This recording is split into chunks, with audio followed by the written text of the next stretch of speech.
Hello! Today I'm going to be doing a tutorial on little crochet pumpkins. It's that time of year. I know I've seen these everywhere. Lots of people have their own designs and I wanted to have a go at designing my own. I've had some trial and error. I shall show you quickly. These were my first attempt. Cute but not quite right. My second attempt. Lovely, but it looks like an apple.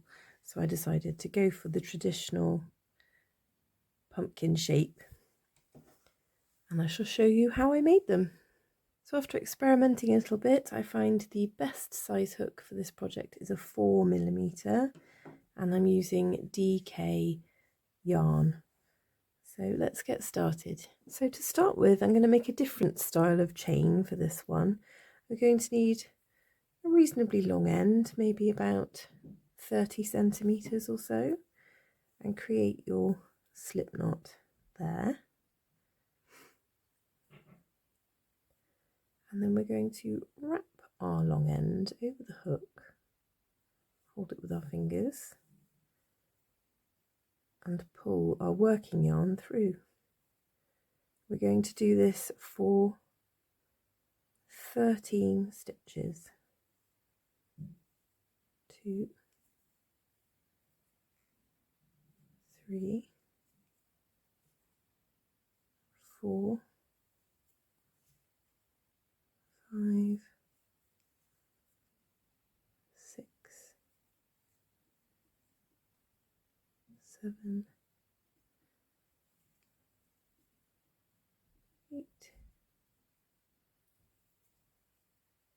9, 10, 11, 12, 13. And as you can see, rather than a simple chain, it's created a sort of a thicker chain for you to work in. It's like it's almost done the first row for you. So now I'm going to chain 1, turn my work. I'm working into the second chain from the beginning. So this 13th chain we made is just a turning chain really. We're going to yarn over, pull it through, and this is a half treble crochet UK or half double crochet US, so we just pull it through all 3. Now this stitch I'm going to do, this whole piece is made of this one stitch. I am not sure of the name of, I think it may be a joined half treble crochet, or I'm not sure, but if I find out I will pop it in the comments. But we're going to go through this first loop created on your last stitch, go through the next stitch, and then pull through all 3. Do that again. So you see the stitch we've just created with the 3. Just going to go under the first one, through your next stitch, and then pull through all 3. Under the first one, through your next stitch, pull through all 3. Under the first one, through the next stitch, pull through all 3. I'm going to continue along to the end of the row, and I will catch up with you when we get there. So I've made it to the end of my row. I'm going to chain 1, turn my work, and you can see now with this row that we have 1, 2, 3 stitches that you could possibly be working into. We're going to be working into the back one only, so we're going to yarn over and do a half treble crochet into the back stitch only, and then we're going to continue along with our joined half trebles. So we go into that one, into the back stitch only, and pull through all 3. This yarn is splitting on me for some reason. Come on, there we go. So through there, through the back one only, and then through all 3. The first loop, back loop only, all three. And you can see already that's creating a nice detail at the front there. So I shall continue along and come back to you at the end. Made it to the end of that row, so this is row 2, and what I'm going to do on the end of every other row, so row 2, row 4, row 6, is just add a stitch marker. I easily forget how many I've counted, so that way I know I'm doing, that's my second row. We're going to do a total of 18 of these rows, so I'll show you how to start the row again. Chain 1, turn your work, yarn over and do a half treble crochet into the back loop only of the first stitch, and then continue along the row by going through that first loop, through the back stitch of the next stitch, and pull through all three. So we're going to do a total of 18 of these rows. I won't film myself doing all 18 rows, I don't think that would make a very interesting video, so I shall continue along until I make it to the end of my 18 rows. If you want to pause it now and catch up with me, I shall meet you at the end of 18 rows. So I've made it to 18 rows. I'm going to go ahead, snip off my end, pull that through and take my stitch markers off, and then we shall get to sewing it together. So now we're going to sew our piece together. Take our needle, just a little reminder, I have these needle minder flowers. There's a video to that I shall link below if you want to have a go at making one of these. They're magnetic. So I shall thread my end. We're going to fold it in half, and we're going to just do a whip stitch in the back loops only, all the way along. So whip stitch is where you just go from front to back, front to back. Really simple. I'll carry it along and get back to you when I'm at the end. So I've sewed all the way to the end. I didn't have much to work with. I'd recommend cutting a longer end if you're going to use it to sew in. So I'll just weave that in. If you have a much longer end as well, you can then use that then to go around, which is what I would have done before, but I was a bit hasty with trimming my ends this time, so I shall just snip that one and discard it. So let's cut a fresh new end.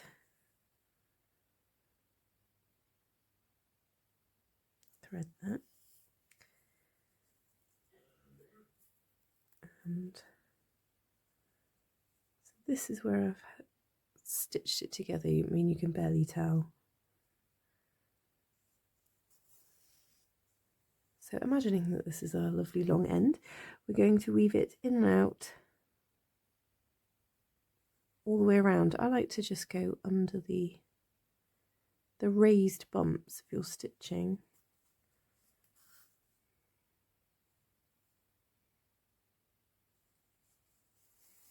Pull that through.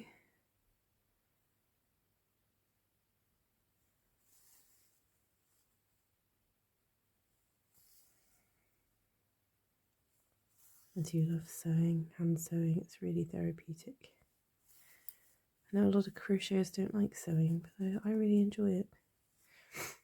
Okay, so pull that in tight and then weave it in and out a little. You want to make sure that that is secure. It's not going to come undone. I'm just going to poke that through. Out the other side.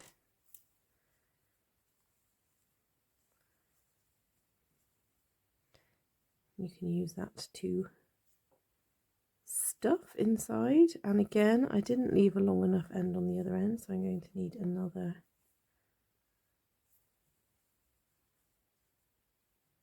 Just tuck all that in. So now we're going to stuff our little pumpkin. I've got some eco-friendly stuffing here I've had from another project, but I do like to stuff things like this with my yarn ends. I don't actually currently have very many because I've been making lots of things, so I'm going to use this stuffing today.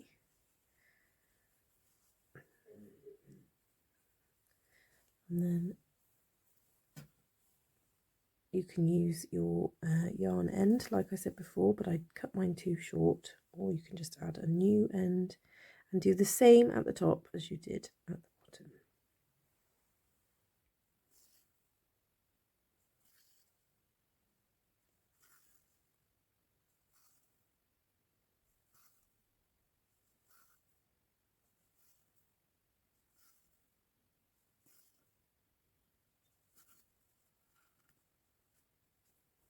Now that's all stitched together securely, I'm going to thread my needle right through the centre a couple of times.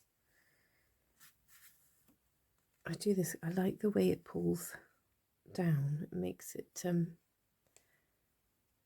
more of a pumpkin shape, more of a natural pumpkin shape, rather than a round ball.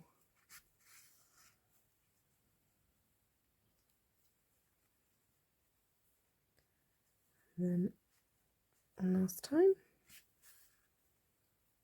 just weave that in a little bit and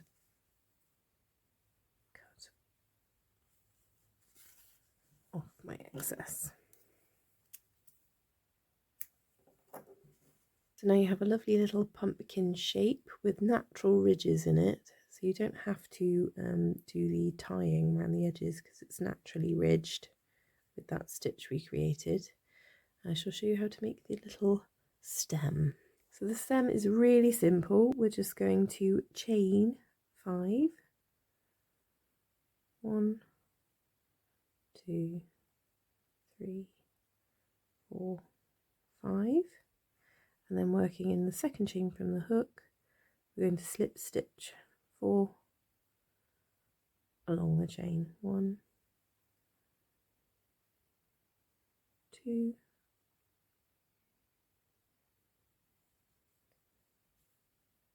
3,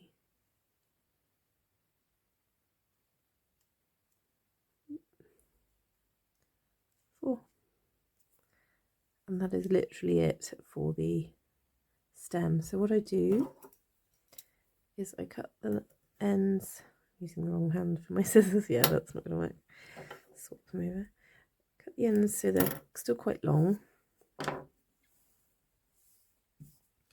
and then taking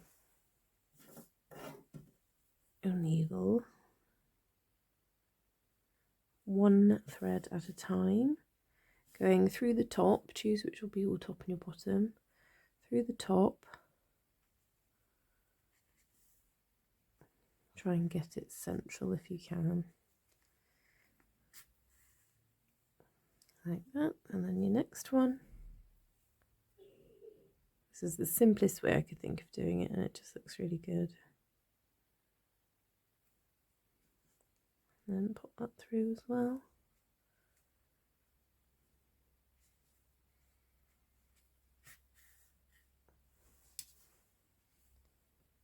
And simply tie a knot. I'm just going to tie 3 to make sure it's secure. Oops.